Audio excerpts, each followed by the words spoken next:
Hello friend, आज हम पढ़ेंगे क्लास 8 का चैप्टर नंबर 12 फ्रिक्शन। सो हमने फ्रिक्शन के एक्सप्लेनेशन देख लिया है, चैप्टर पढ़ लिया फ्रिक्शन का। तो हम इसके देखेंगे क्वेश्चन आंसर, ठीक है। तो हमारा फर्स्ट क्वेश्चन है फिल इन द ब्लैंक्स करना, ठीक है। तो हमारा ए पार्ट है फिल इन द ब्लैंक्स का। Friction oppose dash between surface and contact with each other. Friction क्या होगा अगर मान लीजिए फ्रिक्शन किसी रिलेटिव मोशन के अपोजिट में जाएगा, तो क्या करेगा, मोशन में आएगा, ठीक है, मोशन में आएगा। Friction oppose the motion between the surface contact with each other. Friction क्या करता है, अपोज द मोशन, अपोज करता है उस मोशन को। Friction between surface in contact with each other, ठीक है। अगर मान ली कॉन्टैक्ट में होगा तभी मोशन में आएगा, वरना बिना कॉन्टैक्ट के मोशन में नहीं आएगा, ठीक है। फ्रिक्शन हमारा तभी वर्क करेगा जब हमारा कॉन्टैक्ट में होगा, ठीक है। नॉन कॉन्टैक्ट फ्रिक्शन हमारा वर्क नहीं करता। Friction depend upon dash of surface. अब फ्रिक्शन डिपेंड किस पे करेगा, अगर फ्रिक्शन फ्रिक्शन बहुत सॉफ्ट हुआ तो उस पे फ्रिक्शन होगा नहीं, साफ सीधी बात है, फ्रिक्शन होगा ही नहीं। लेकिन अगर सरफेस बहुत रफ है तो वो फ्रिक्शन तो उसमें बहुत ज़्यादा लगेगा, मतलब फ्रिक्शन, मतलब उस फ्रिक्शन है। तो इसका मतलब क्या है, उसके नेचर पे डिपेंड करता है कि friction depends upon of nature of surface, ठीक है। उसके नेचर पे डिपेंड करता है कि उसका सरफेस का नेचर कैसा है। अगर वो सॉफ्ट है तो उस पर फ्रिक्शन नहीं होगा, अगर वो बहुत रफ है तो फ्रिक्शन होगा। So friction produce dash. अब जब फ्रिक्शन होता है तो फ्रिक्शन में क्या, हीट भी निकलती है बहुत सारी। आप जब प्रेयर करते हैं तो हाथ जोड़ते हैं, कहीं कहीं हाथ से नीचे गिर जाता है आपका, तो क्या होता है, अचानक से आपकी हीट प्रोड्यूस होती है, फिर वापस वो हीट चल जाती है। फिर आप हाथ जोड़ते हैं, फिर वापस हाथ गिरता है तो वापस हीट प्रोड्यूस होती है, वापस जल जाती है। वैसे ही मैस्टिक में, मैस्टिक में क्या होता है, फ्रिक्शन अप्लाई होता है जब हम माचिस की तिल्ली को लेते हैं, और जो मैच बॉक्स साइड में बना होता है, जब हम रब करते हैं, तब क्या होता है, उसमें फ्रिक्शन लगता है, और फ्रिक्शन लगने के से उसमें से हीट निकलती है बहुत सारी, ठीक है। इसके बहुत सारे एग्जाम्पल है, लेकिन मैं आपसे दो बताएं, ठीक है। तो हमारा पार्टी है sprinkling of powder on the carrom board dash friction. हम पाउडर क्यों छिड़कते हैं कैरम बोर्ड पे, सबने खेला हुआ कैरम बोर्ड, तो साफ सीधे सबको पता होगा आंसर, रिड्यूस करेगा फ्रिक्शन को, ठीक है, रिड्यूस करेगा, ठीक है, फ्रिक्शन को वो। अब sliding friction is dash than static friction. अब स्लाइडिंग फ्रिक्शन हमारा छोटा है स्टैटिक फ्रिक्शन से, क्यों, क्योंकि स्टैटिक फ्रिक्शन में क्या होता है ना, हम सरफेस बहुत आराम आराम से पीछे छूटता है, लेकिन स्लाइडिंग फ्रिक्शन में क्या होता है, सरफेस बहुत तेजी में पीछे छूटता है। और रोलिंग फ्रिक्शन में तो अब बिल्कुल मतलब सरफेस के कांटेक्ट में रहता ही नहीं, मतलब ना के बराबर रहता है कांटेक्ट में रोलिंग फ्रिक्शन में। बाकी सब पढ़ चुके हैं, स्टैटिक फ्रिक्शन क्या होता है, स्लाइडिंग फ्रिक्शन क्या होता है, और रोलिंग फ्रिक्शन क्या होता है, हम पढ़ चुके हैं, ठीक है। तो बताने की जरूरत नहीं है। सो हमारा अब है question 2। Four children are asked to arrange the forces due of rolling, static and sliding friction in decreasing order। तो मतलब चार बच्चे हैं, उनको दिया गया अरेंज करने के लिए, हाँ, static friction, sliding friction and rolling friction को डिक्रीजिंग ऑर्डर में, ठीक है। डिक्रीजिंग ऑर्डर मतलब घटाने के ऑर्डर में इन्हें बताया गया कि घटाने के ऑर्डर में बताना है, ठीक है। मतलब सबसे पहले बड़ा आएगा, फिर छोटा, मतलब घट रहा है, ठीक है। Their arrangement are given below shows the correct answer. मतलब देखो, फोर बच्चों ने किया, तो इसके अब सबके अलग अलग आंसर आएंगे, फोर आंसर हैं। तो अब इसमें से हमें बताना है कि किस बच्चे ने सही आंसर दिया है। तो इसका आंसर हमारा साफ सीधी बात है, सी आंसर इसका। क्यों, क्योंकि देखिए स्टैटिक फ्रिक्शन सबसे बड़ा होता है, उसके बाद आता है स्लाइडिंग फ्रिक्शन, उसके बाद आता है रोलिंग फ्रिक्शन। स्टैटिक फ्रिक्शन सबसे बड़ा क्यों होता है, क्योंकि जो उसमें क्या होता है, सरफेस बहुत धीरे धीरे छूटता है पीछे। अब देखिए जब आप इस बॉस को घिसकाएंगे ना, तो प्रेशर उसमें लगेगा, लेकिन क्या होगा, बिल्कुल धीरे धीरे, बिल्कुल मतलब बिल्कुल उसमें क्या होगा, बहुत ज़्यादा फ्रिक्शन लगेगा। लेकिन स्लाइडिंग फ्रिक्शन में क्या होता है, हाँ, उसमें बहुत कम फ्रिक्शन लगता है, क्योंकि कोई स्लाइड करा रहे हैं आप, तो बहुत कम फ्रिक्शन लगेगा, साफ सीधी बात है। और रोलिंग फ्रिक्शन में क्या होता है, जब आप कोई लगेज खींचते हैं हम, तो सरफेस के कांटेक्ट में रहता ही नहीं है वो व्हील हमारा, है ना, सरफेस के कांटेक्ट में रहता है, नहीं रहता, मतलब रहता है, मतलब बिल्कुल ना के बराबर कांटेक्ट में रहता है वो सरफेस के, क्योंकि बार बार घूमते रहता है। तो सबसे छोटा हमारा रोलिंग फ्रिक्शन है। तो मैंने समझा दिया आपको, इस इतने बड़े बॉक्स में ये लिखा है, ठीक है। तो हम देखते हैं क्वेश्चन 3। हाँ, Aliza runs her toy car on dry marble floor, ठीक है। Wet marble floor, newspaper and towel spread on the floor. The force of friction acting on the car on the different surface increasing our drill B। अब क्या, ELISA ने अपने car को run कर, अपने toy से उसके पास, ठीक है, वो पहले क्या करती है, ड्राई मार्बल पे अपनी कार चलाती है, उसके बाद फिर वेट मार्बल पे, फिर न्यूज़पेपर और फिर टॉवल पे। The force of friction acting on the car different surface increasing our will. हमें बताना है कि हमें इंक्रीजिंग ऑर्डर करना है, ठीक है, इसमें इंक्रीजिंग ऑर्डर करना है कि इसमें हमारा देखो, सबसे पहले सबसे ज़्यादा फ्रिक्शन इसमें किस में लग रहा है, उसके बाद फिर किस में लग रहा है, उसके बाद फिर किस में लग रहा है, ठीक है। तो इसका आंसर हमारा क्या है, वेट। सबसे जल्दी देखिए, गीले वाले में फ्रिक्शन नहीं होता है, याद रखना। इंक्रीजिंग मतलब बढ़ते हुए, मतलब सबसे छोटा आएगा, उसके बाद फिर सबसे बड़ा, फिर उसके बाद सबसे बड़ा, ठीक है। उसमें होता क्या है, अब देखिए, वेट मार्बल मतलब गीला फ्लोर। अब गीले फ्लोर में क्या होता है, फ्रिक्शन होता ही नहीं है, ठीक है। अब फ्रिक्शन क्यों नहीं होता वहाँ पे, क्या होता है ना, जो फ्रिक्शन में क्या होता है, रफनेस होती है, और रफनेस में क्या होता है, बहुत सारे बहुत छोटे छोटे छेद टाइप का होता है, हम बोल सकते हैं होल्स टाइप के होते हैं, ठीक है। तो अब उसमें होता है क्या ना, जब हम फ्रिक्शन जब उसमें अप्लाई करेंगे तो वाटर उसके साथ भर जाता है, ठीक है। लिक्विड, कोई भी लिक्विड उसमें भर जाता है। अब तेल में ज़्यादा होता है, क्योंकि तेल बहुत ऑयली होता है, वो तेल का बिल्कुल स्लिपरी होता है, ठीक है। तो पहले हमारा वेट मार्बल, मतलब सबसे कम फ्रिक्शन इसमें लगेगा वेट मार्बल में। उसके बाद फिर ड्राई मार्बल। ड्राई मार्बल थोड़ा होता है ना कि जो थोड़ी सीमेंट टाइप का मार्बल होता है, हाँ, वैसे। And newspaper and towel. Newspaper बिल्कुल रफ होता है, और टॉवल तो भाई और ज़्यादा रफ होता है, ठीक है। समझ गए। तो बस यही सब इस बॉक्स में लिखा है, जो मैंने समझाया, ठीक है आपको। सो suppose your writing desk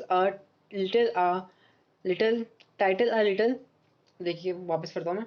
Suppose your writing desk is title a little, a book kept on it starts sliding down, show the directions of frictional force acting on it। हमें बताना है कि इसमें फ्रिक्शनल फोर्स कैसे लग रहा है। देखिए, हम ना पढ़ रहे हैं ना, तो जो है ना ये अजीब टाइप का दिया गया पढ़ने के लिए, हाँ। तो इसी में हम पढ़ रहे हैं, ठीक है। तो बताना है इसमें फ्रिक्शन कम लगेगा, ज़्यादा लगेगा। तो इसमें पूछेगा कि इसमें कौन सा फ्रिक्शनल फोर्स अप्लाई हो रहा है, ठीक है। तो साफ सीधी बात है, जब यहाँ पे हम पढ़ रहे हैं, तो ये स्लाइडिंग चीज़ है। जो स्लाइडिंग चीज़, कोई भी चीज़ हम डालेंगे तो स्लाइड करेगी, और फ्रिक्शन इसके अपोज में काम करेगा। तो इसका मतलब क्या है, वो स्लाइडिंग फ्रिक्शन है, ठीक है। तो हम इसकी स्टेटमेंट पढ़ लेते हैं एक बार। When a book slide on a writing desk, a frictional force act between the book and the surface of the desk. The direction of a frictional force of an book is opposite direction of a motion act upward direction and showing the figure। तो इससे हमारा क्या होगा, sliding friction apply होगा, साफ सी बात है, ठीक है। इसमें कौन सा फ्रिक्शन अप्लाई हो रहा है, स्लाइडिंग फ्रिक्शन, ठीक है। क्योंकि क्या हो रहा है, ये सरफेस के कांटेक्ट में है, और दूसरी बात क्या है, इसमें फ्रिक्शन भी है। तो हमारा फोर्थ क्वेश्चन हो गया।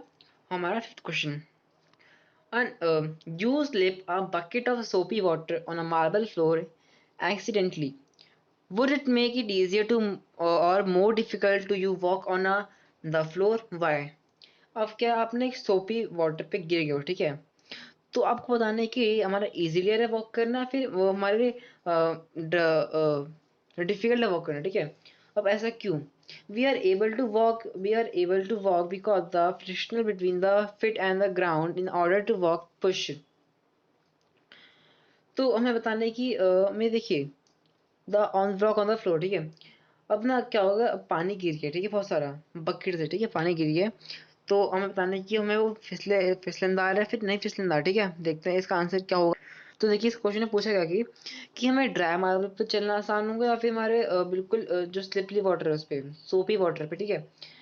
तो बताना है कि मैं किस पे चलना आसान होगा। साफ सीधी बात है, जो ड्राई मार्बल होगा उस पे हमारा चलना आसान होगा।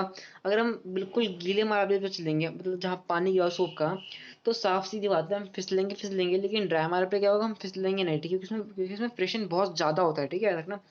फ्रिक्शन बहुत ज़्यादा होता है। सिक्स्थ क्वेश्चन देखते हैं। Explain why sportsman use shoes with spikes. अब स्पाइक्स, हाँ सॉरी स्पाइक्स। अब ज़्यादातर लोग क्या है, स्पोर्ट्स देखते होंगे, क्रिकेट देखते होंगे ना। तो उन लोगों ने देखा होगा कि जो क्रिकेट होते हैं, वो है ना, उनके जूतों में ना, हाँ, स्पाइक्स लगे होते हैं। वो स्पाइक्स वाले जूते क्यों पहनते हैं, वो इसलिए पहनते हैं ताकि जो फ्रिक्शन है ना उस ग्राउंड का जहाँ पे वो खेल रहे हैं, हाँ, वहाँ पे अच्छे से बना, वो स्लिप ना हो गलती से। अगर मान लीजिए गलती से स्लिप हो जाएंगे वो, हाँ, तो मतलब वो साफ सीधी बात है, मैच तो हार ही जाएंगे। अगर मान लीजिए बॉल छूट गई तो मैच तो हार ही जाएंगे वो। तो इसलिए वो क्या होता है, उनके स्पाइक्स पहनने से वो आसान होता है उनको चलना, ठीक है, उस क्योंकि वहाँ पे क्या होता है, पहले पानी छिड़कते हैं ना कि वो ग्राउंड में, तो इसीलिए। और फिर क्या होता है, कभी कभार घास तो गीली होती है, साफ सीधी बात है, घास तो गीली होती है, मतलब उसमें मॉइस्चर बहुत ज़्यादा होता है, तो फिसलने के चांसेस बहुत ज़्यादा होते हैं। इसलिए बस उन्हें स्पाइक्स वाले जूते दिए जाते हैं ताकि उन्हें वो फिसले ना, ठीक है।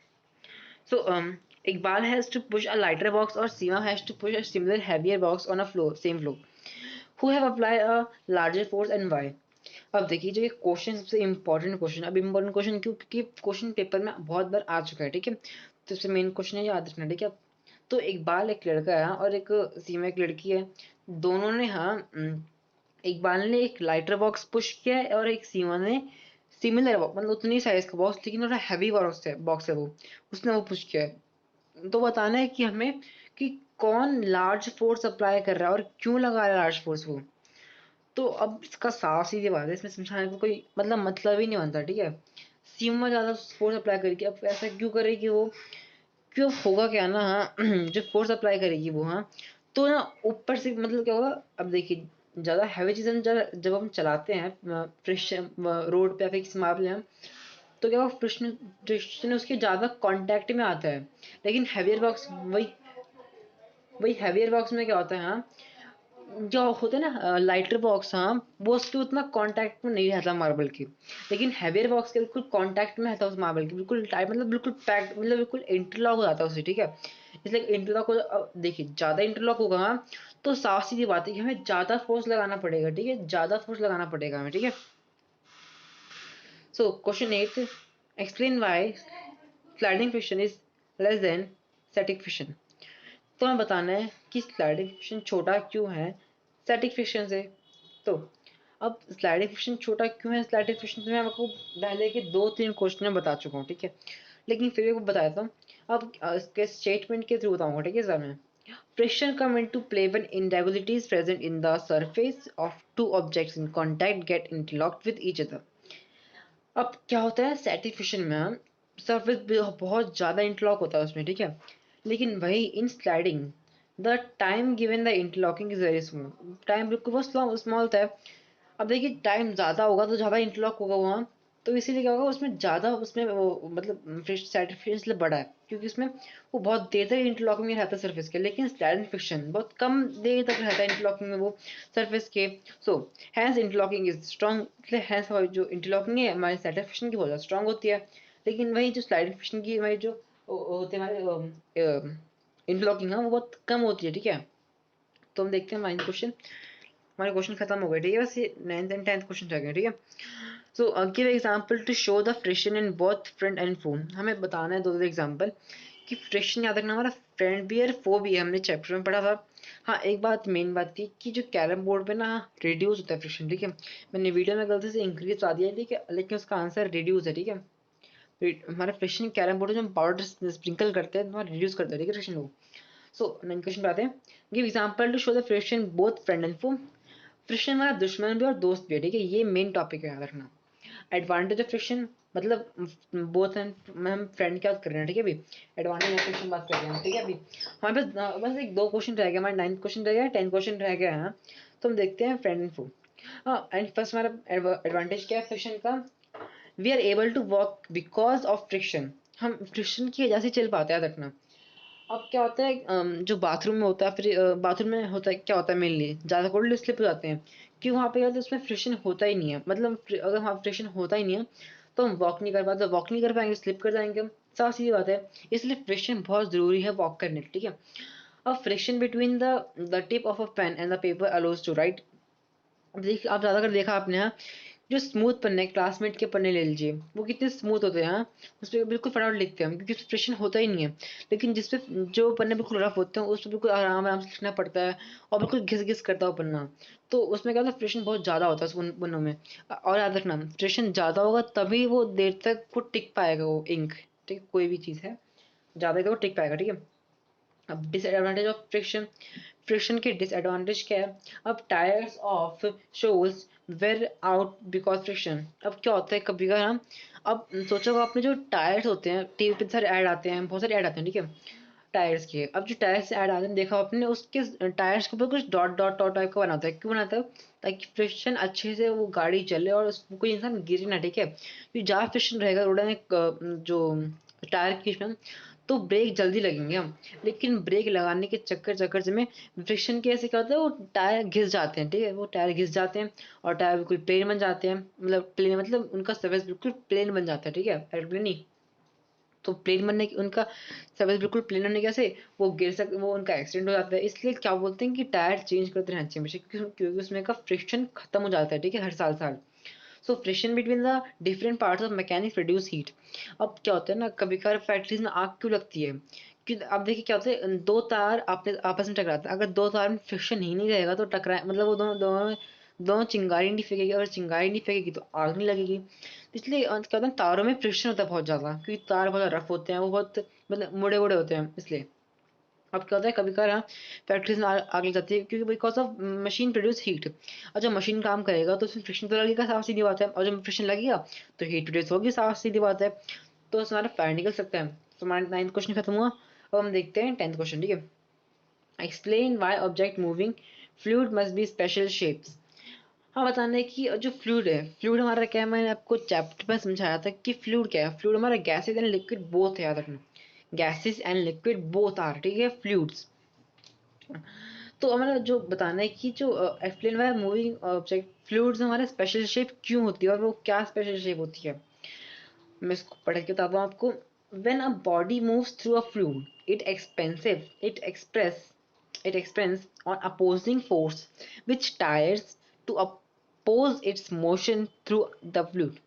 This opposing force is known as drag force. अब देखिए, अगर उसकी स्पेशल शेप नहीं होगी, अब स्पेशल शेप जो हम आगे पढ़ेंगे, ठीक है, हल्का सा जो, अब उसकी स्पेशल शेप अगर नहीं होगी हम, तो वो फ्लूइड में मूव नहीं कर पाएगा, और अगर मूव करेगा तो उसे हम कहते हैं ड्रैग फोर्स। अब the frictional force depend upon the shape of the body, अब उसकी शेप पे डिपेंड करता है।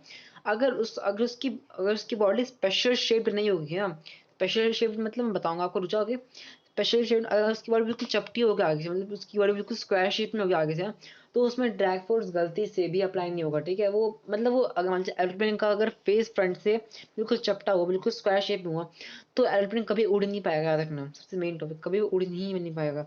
और फिश का सेम कंडीशन है। अगर उनका वो सामने का नहीं होगा ना, वो जो फिश में क्या होता है, सामने चोंच टाइप का बना होता है, अगर उनका वो नहीं होगा तो कभी भी स्विम नहीं कर पाएंगी, ठीक है। लेकिन आप बोलोगे ऑक्टोपस भी तो एक टाइप का मतलब वही एक्वेटिक एनिमल है, लेकिन याद रखना ऑक्टोपस कभी भी आगे मूव नहीं करता। ऑक्टोपस हमेशा ऊपर नीचे होता रहता है, देखा आपने टीवी पे, डिस्कवरी पे आता है कि वो हमेशा ऑक्टोपस ऊपर नीचे होता रहता है, लेकिन कभी भी वो सीधे फिर पीछे नहीं चलता, ठीक है, वो ऊपर नीचे होता रहता है, ठीक है। तो अब ये स्पेशल शेप्ड है क्या, ये स्पेशल शेप्ड जैसे हम कहते हैं स्ट्रीमलाइन बॉडी, ठीक है। अगर उस चीज़ की स्ट्रीमलाइन बॉडी नहीं होगी तो फ्लूइड में मूव ही नहीं कर पाएगा, ठीक है। तो यहाँ हमारा वीडियो खत्म हुआ। अगर आपको कोई भी डाउट है तो आप मुझे कमेंट में बोल सकते हैं, और अगर आपको लगता है कि इसमें मतलब कोई क्वेश्चन छूट गया तो आप मुझसे पूछ सकते हैं, ठीक है। और मैंने एक क्लासरूम बनाया, आप जाके मेरे अबाउट में देखेंगे ना, अबाउट में मैंने एक साइंस क्लासरूम का लिंक दिया और एक गूगल क्लासरूम का लिंक दिया। तो आपको गूगल क्लासरूम पे लिंक पे क्लिक करना है, तो क्या होगा ना, आप एक क्लासरूम ज्वाइन करेंगे, ठीक है। उस क्लासरूम में आपको मैं ये PDF PPT इसे प्रोवाइड कराऊंगा, ठीक है। तो मैं तो चैप्टर खत्म हुआ। अगर आपको वीडियो अच्छा लगा तो लाइक करिए। Thank you so much.